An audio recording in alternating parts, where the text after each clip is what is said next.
everyone and welcome back to Tahr Talks. As you can see, today we're not even in the studio. We're outside in the wild. And that is exactly what today's episode is about. So we have FIU, or the Future is Our Summit, going on in our school right now. That means we have so many amazing Harvard alumni visiting our school, telling us all about the X factor about Harvard, telling us about how they got into Harvard, and most importantly, sharing their learnings from Harvard with us. So as we do this, we thought that let's bring some change into our podcasting format too. So now instead of recording in the studio, you will see us all throughout this episode going around the DPCTA, going around our school campus and interviewing all the different alumni. So this is going to be a super fun one and I hope you enjoy. What's up, guys? As you can see, we are in the DPCTA, the one and only. And you can also see that behind us are the speakers and students for this summit. So hi guys, welcome back, and now we have Mr. Anand Charles. So we'll be asking him about, so sir, first question. Yes, please. So how did Howard help you shape what you are doing today? See, the beauty of the university is that it teaches us to give back. Okay? So, one of the main reasons why I'm here is primarily because of the concept and the culture which has been imbibed into us. Because the knowledge is something which is, once you learn something, unless you teach someone, it is always going to die along with you. So, the simple principle of the university itself is not to make education that expensive, but to give it to the right set of people. So when you look through the kind of people who have actually got through Harvard also, it is not about their grades. You have people who have failed, who have also done Harvard. You have eminent speakers who have not even crossed the 10th grade, who have taken classes in Harvard. Okay, so the beauty of the university is all about giving back. And yeah, that's the reason why we are here today. That's wonderful. I just have like one follow-up question. Yes, please. So what you said about Harvard was beautiful, and honestly, to a lot of us, because we're in our application process, we think of Harvard like this, huge unachievable goal. We like see Harvard as one university, and we see ourselves as like completely different people. And now when we're meeting all of you, Harvard alumni, I feel like that for me personally has caused a huge shift in perspective, because now Harvard and Harvard alumni seem to be so realistic. So what would your thoughts on that be? The way a lot of us youngsters view Harvard. See, okay, when we take the course or when we went into Harvard, like I personally was also a part of a corporate rat race. We have all been busy in terms of like building our own portfolio and gunning for positions and designations and stuff like that. The beauty of the university, it widens up. So the basic concept of the classroom is there is nothing called right or wrong. Who you are is right in your own perspective, because I can't judge you for you and the way you have been brought up and the way you are in the world. So that's a basic one. The second one is the kind of cohort which comes across, especially for the leadership program. If you look at it, you might have a designer, you might have a CFO, you might have a CEO. The professor's simple languages teach to the or explain the concept as if you're explaining to your 5-year-old or a 6-year-old child. So the language used is also something which imbibes into not just from a theoretical perspective, and it's a live case study kind of a model. I'm just going to say something over here for just 1 minute. I feel like this is what I personally find to be so beautiful about so many universities in which you have foreign students coming in. The fact that they don't try to make education more complicated. Absolutely, Because yes. they know there are so many students coming in from such various backgrounds. So many students who don't know how to speak in English. So many students who are, probably learning English to take that particular course. I find, firstly to have a cohort like that to be extremely beautiful and very like mindset changing too, because it really makes you think about how education is being presented to a student. Correct. And I feel like for me personally, this is what I love about American universities. Absolutely, yes. That- The beauty is it's yeah. not just American universities. Yeah. In India today, also there are amazing universities. Okay. I'm not going to name. But there are universities, and more than the universities, I think the institutions are also getting into it. That's one of the reasons why we are here to promote, or rather to give you that kind of a perspective. See, today the world, in one of the, panels, they also spoke about nerdism and the words and the way it has been categorized. Trust me, it is not about 10 years ahead. That's something which I was telling Nina also. 10 years ahead, you are in a space where you get to choose and you get to excel in what you're good at. When we were there, when at the place where you guys were, it was just two options. Either you become an engineer or a doctor. The rest, anything and everything was not even considered to be worthy. Honestly, the amount of careers that we get is crazy because this is so common. A lot of people tell this to us, but by the time we graduate from college, there are going to be careers we've not even heard about. Not graduate by the time you even hit the Okay, college. wow. Because 2 years back, what was AI? Yeah. I mean, I remember the very first time like ChatGPT got big. I had Absolutely, our yes. coordinator come into our classrooms and explain what ChatGPT is to us, and all of us were like, "What is that?" Correct. It's wild. But how back was it? Like 2 years back? 2 years, just Yeah. 2 years. And honestly, now universities are also growing big, and they're thinking deep. They're thinking big and wide.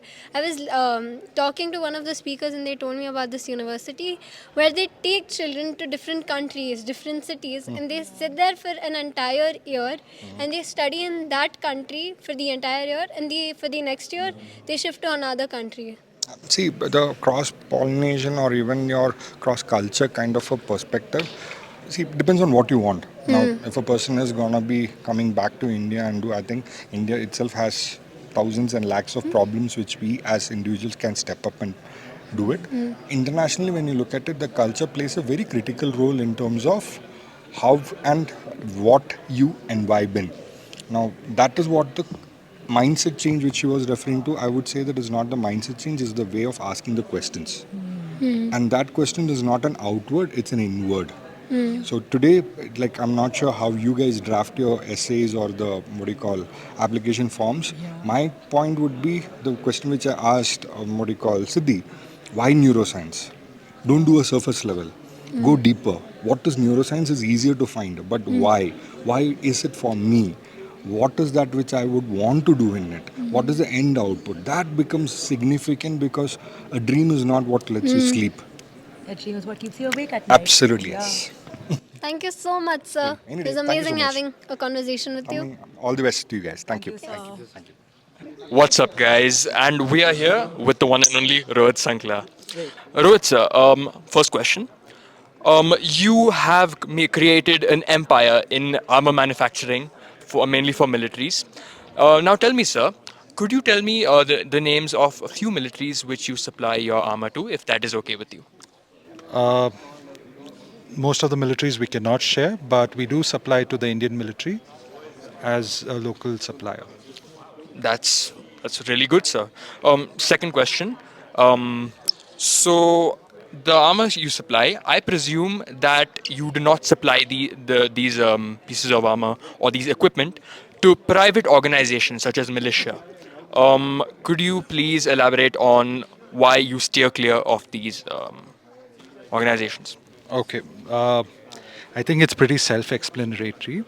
First and foremost, a militia is a group of mercenaries who do not work for any kind of sovereign.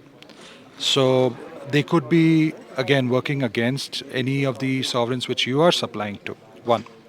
Second, if, for example, your material goes to a private sector, from the private sector it goes to someone who's a Naxal or a Maoist, you're most likely to be in jail if you're found out. And this kind of stuff has happened before. There have been incidences where even a statement by one of the armor manufacturer who stated that I will manufacture a vehicle for anybody who pays. He ended up in jail for a week just because he made that statement. So we are very cautious about these things, and we do not supply unless you have the necessary clearances and the letters from the government. That's quite good, sir. Third and last question. Do you think the market for armor required by the military is going to grow in the next 5 or 10 years? Absolutely. The current markets are expanding a lot. Everybody has increased their budget from 1.8 to 2.5%, which is a large percentage when it comes to the GDP, especially in Europe and in Americas. Uh, Market for armor is absolutely required. People today are looking at spending a lot more on defense. So thank you. Thank you, sir. See you around. So, guys, we're back with someone very special that I'm sure everybody knows. We are back with Mr. Shabri. So, sir, we've had you on the podcast before, and I remember that being a very, very long episode, and we talked about all sorts of things. But now I know that the one thing we did miss talking about was your own, life in Good Shepherd and being back in Good Shepherd. Look, I love the fact that I can come Yeah. back here. I don't know if you heard me this morning. I I was did. saying that You want to come back every year? I want to come back every year. I want to make this a pilgrimage, you know? No, honestly, so I'm going to tell you this. As Shepherdians, we love having you here. I'm sure you saw this during your session too. But, I feel like it's a thing with Good Shepherd. We love speaking to you, we love hearing from you. And it's very good to know that, you have been through the same boarding school as us. And so I'm just going to put this in the simplest way possible. You're quite popular in our school, sir. Like, Very much. if this was a high school, you would be up there. So, how do you feel about that? Like, obviously being like passing out from Good Shepherd, coming back so many years later, and then finding out that the students actually look up to you a lot. Look, I really appreciate that. And I think you should know this, that I look up to you guys as much as you look up to me. And if you do, thank you very much. But I look up to you as well.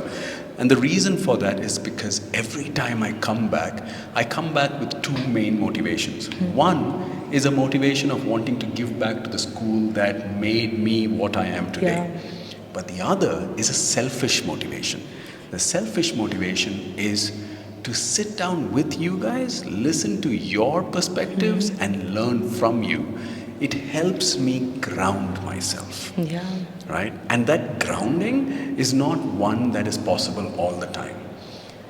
Today, for instance, in my session on Yeah. diplomacy, we had lots of questions, and it was a very interesting conversation, the way it happened. But the reason why I found it specifically important for me was because the kind of questions that were raised Yeah. by Shepherdians, the way they facilitated the discussions with a school with students from a lesser privileged school, Yeah. made me so much more hopeful for what Good Shepherd can give to the world. I'm just going to take a minute to add in something over here. So I feel like this is something a lot of us, like in Good Shepherd, know about, and we've acknowledged openly too. That when we're in Ooty is such a beautiful place. But being in Good Shepherd over here, we feel a little separated and cornered from like all the other students in Ooty, all the other kids in Ooty. And because of that, I feel like obviously Ooty is an amazing place, but it has its own problems too. Ooty has so many different social issues, environmental issues, but sometimes being in such a beautiful campus, I feel like we're shielded from all of that a lot. So I was there for your session today, sir, and I feel like the one thing today's conversation could really bring out was, at least for a lot of us, to like give us a thought of at least trying to bridge this gap. Because, we visited Nanjan Art several times. We've spoken to the kids several times too. And, we've always had fun with them. We've even like shared resources with them. But we've never actually sat down with anybody and spoken to them about what it is like being in Ooty, what it is like being outside from, the world of Good Shepherd that we live in. And I feel like that was very meaningful. Yeah, so today it was really about that, Yeah. And for me, what better way to explain international relations? Yeah. Yeah, that I think just that exercise was so fruitful for me. It was satisfying for me. Yeah. And that is also important as to why I think coming back to school helps. You met all of us last year when we were 11th graders. I don't think we realized this back then, but now being in 12th grade, we're going to graduate in 7 months. And we're going to leave behind people we've been seeing every single day. And, when I look at you and I see you coming back to Good Shepherd with so much love and so much care and so much enthusiasm, that actually makes me very happy, because it gives me hope that if I too want to come back and if I want to like give back to this school I've completely fallen in love with, it's possible. Absolutely. And I like that a You lot. can. So thank you, sir. For sure. Yeah, no, thank you, Prashant. Thank you for having me. Yeah. And thank you for always having just the ability to have conversations over issues that matter to everybody. And I think you do it very well, Prashi, so well done to you. Thank you, sir. Honestly, I just try. Because the thing is, I believe in one thing. The school president, Jacob, so he's been nice enough. He's given us, all the resources we've asked for. He's given us a studio that we've asked for. And all we want to do as students is ensure we're actually putting that up to use. Yeah. And, we have the future team coming in. I'm so sad you couldn't meet them because they had to go for their student panel, Nina and Nanjapa. But so this is the first... Nina and Nanjapa are going to Yeah, do so it. this is the very Wonderful. first time I'm talking about this on the podcast. But they are going to be our future hosts. And I'm really looking forward to what they do too. Absolutely. And I find Nina to be such a kind. I think you heard me is, say yeah, that. I She's did. such a kind personality. I think she'd make a great host. Yeah. Nanjapa is he's just a really nice guy. Yeah, you he's know, so. Nanjap, honestly, both of them. Yeah. You know, when I spoke to them for the first time, I was so fascinated by them. Yeah, So I'm I so get glad. it. Yeah. What a great, but also what big shoes to fill in, yours and Neerav's, you know. So No, but sir, honestly, I'm looking forward, when I'm in college, hopefully, like, somewhere.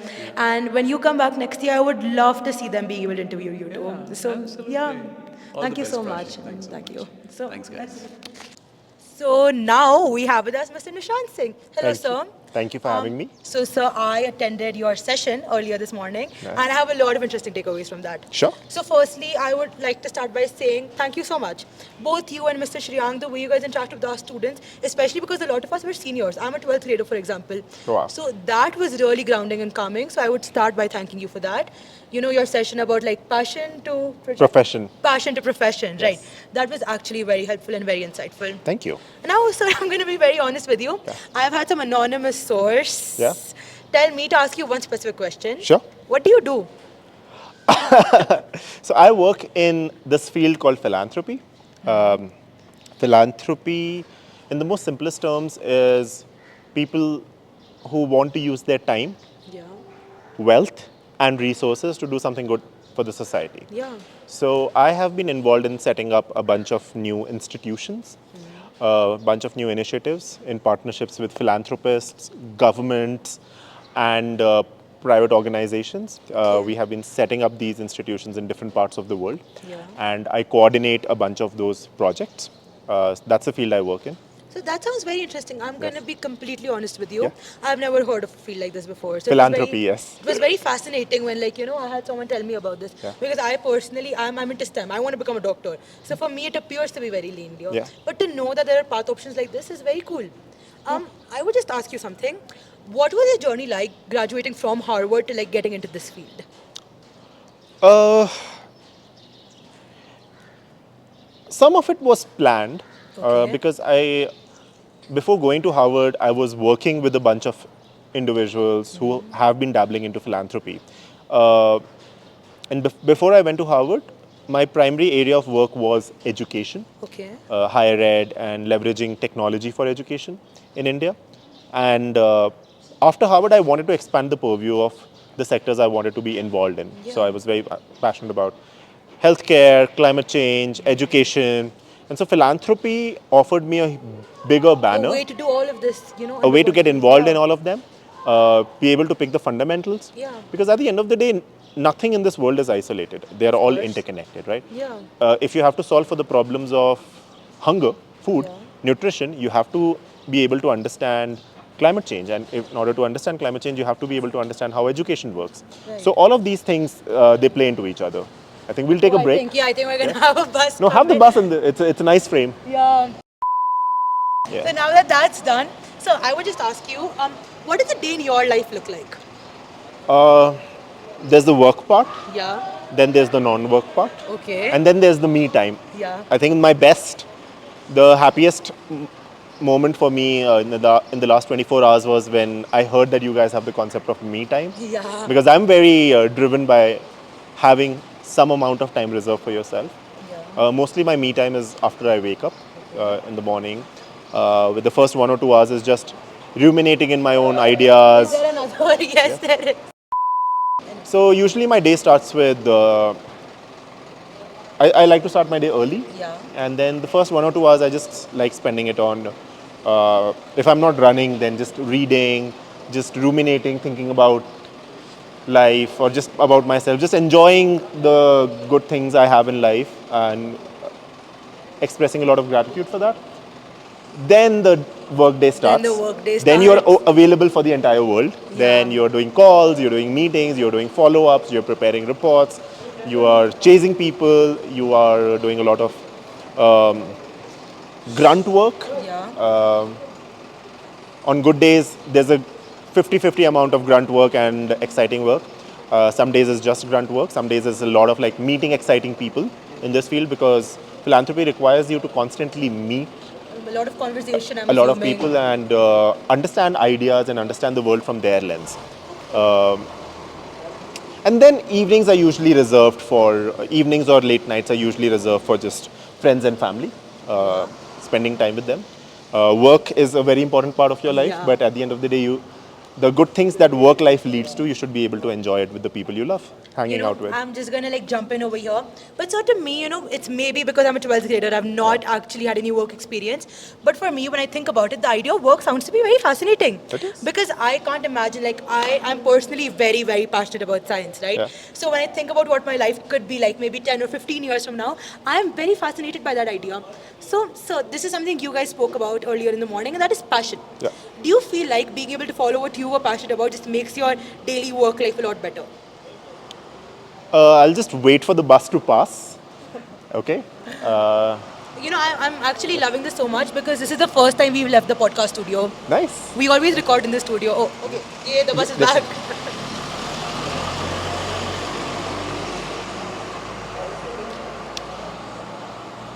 So, see, when it comes to passion, a lot of bad advice goes around that, oh, just follow your passion, right?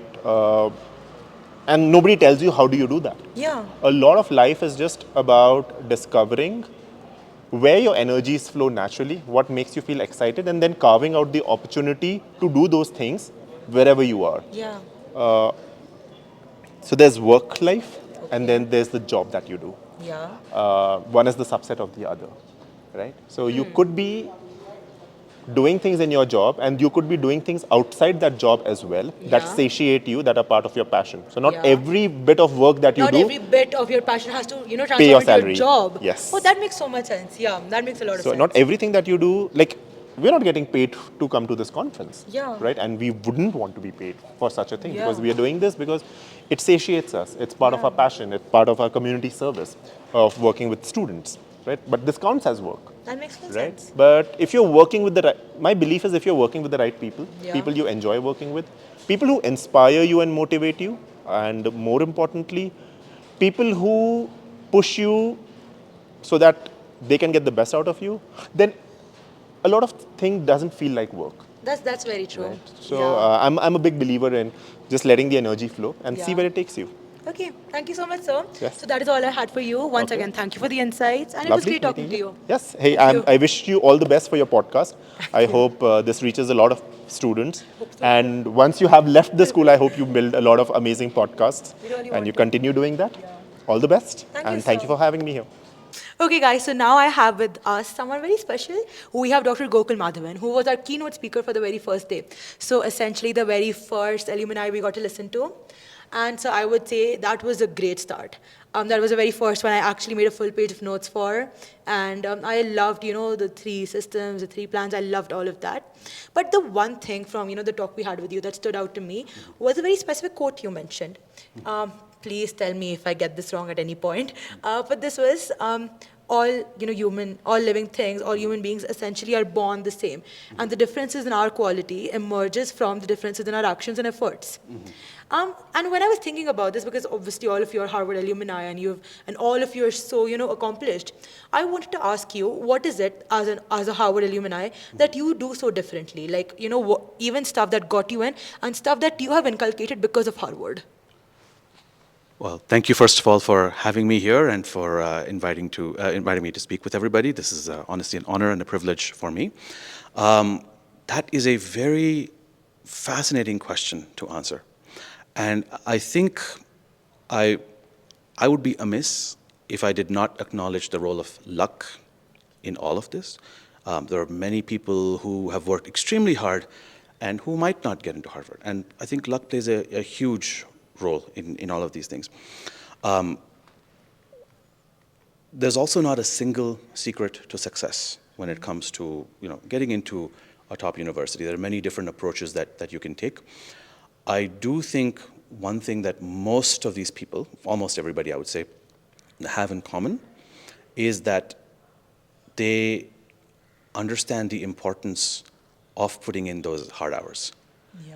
It might not be obvious. It might seem effortless when someone comes on stage like Mr. Shabri Nair did, and so charmed the entire audience and spoke so effortlessly.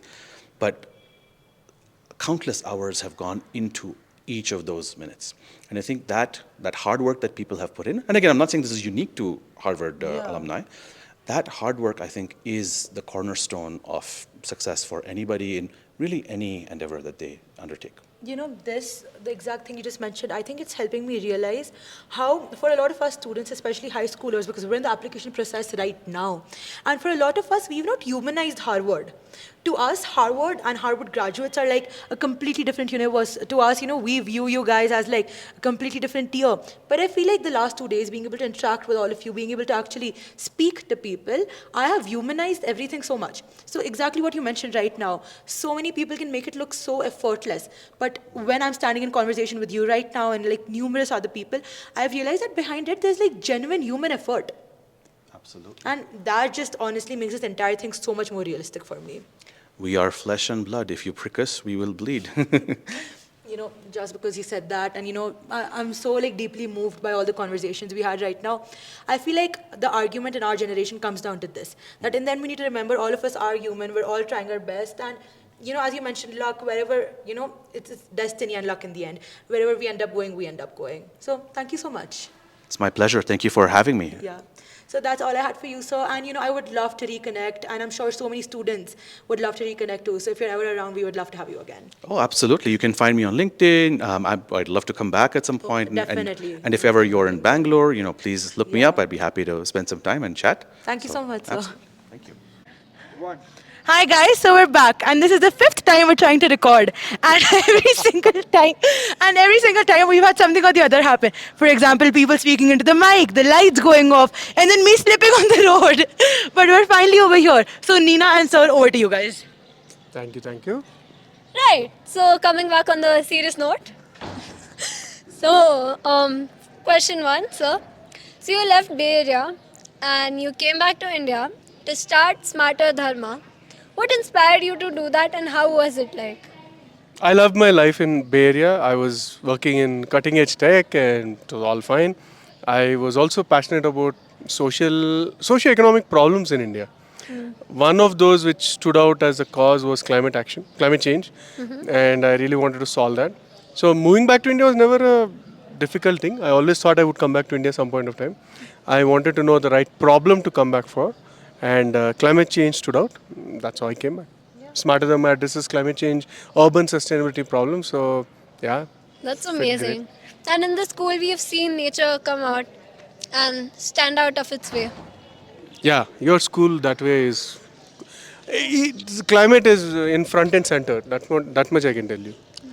So, sir, could you please tell us a little bit about what Smarter Dharma is and what work you do? So, Smarter Dharma's idea has always been that people's behavior change is critical, and to make that happen in urban India required a certain structure. So what we chose was, if we have to solve urban sustainability problems, we need to work with businesses, and so we are a B2B company. We are a B2B SaaS company because we have a technology platform now, and we identified that the largest greenhouse gas emitting industry actually has been the real estate industry. And so we decided, okay, we'll start working with buildings and start making buildings the agency of change for decarbonizing the country. So today Smarter Dharma works with the top real estate developers in the country, helping them on the path of carbon neutrality. It's truly inspirational, sir. Thank you. Now, sir, there's I do quite a few things, but one of the things I do well is talking. And when I came across your LinkedIn profile, I came across these couple of words that I really want you to explain to me. And this was demystifying sustainability driven by empathy. So what do you mean by that, sir? Okay, there's a long answer and a short answer. The medium answer is what I'm going to give a shot Okay. to. So my thesis has been that climate action is not going to just be because of better products. It's not going to be because of better policies. It's not going to be because of better solutions which will suddenly seem like better. It's going to happen because people are changing. What we've lost is empathy towards nature. And it's proven, there's enough literature around it. We've built apathy towards nature. Yeah. So to me, lasting change is going to happen only if we bring empathy in people towards nature, and then we'll solve it. That's been my thesis, and through our work, even when we work with real estate developers and buyers and investors and anybody, we are talking about the importance of understanding the value of empathy in climate action. So that's why you would have seen that in. No, that is actually very, very beautiful. So thank you so much, sir. Thank you, thank It you. was amazing recording with you. All right, super. This is We good. could do it. Finally, it happened. 6th time. So that was the episode. I had a lot of fun recording this episode. Honestly, I know Reena wasn't a part of this, but this was personally my favorite episode so far. And mostly because I got to record in the wild. And secondly, also because through this episode and through Tahr Talks, I often get to speak to so many amazing people. And for anyone whom we interviewed or anyone whom we interacted during FIU listening, I just want to say that as Tahr Talks, we're so grateful that the Howard Club of Bangalore and Miss Meghna, that all of you could give us a chance and the opportunity to have such conversations with you. I would also just like to add in by saying that the conversations we've had today are not just the individual thoughts of some alumni, but these are the shared echoes of like words that from the whole institute of Harvard and what people want to tell us. So I really hope that our listeners can actually take in what the amazing alumni just told us, and I know I will definitely do that.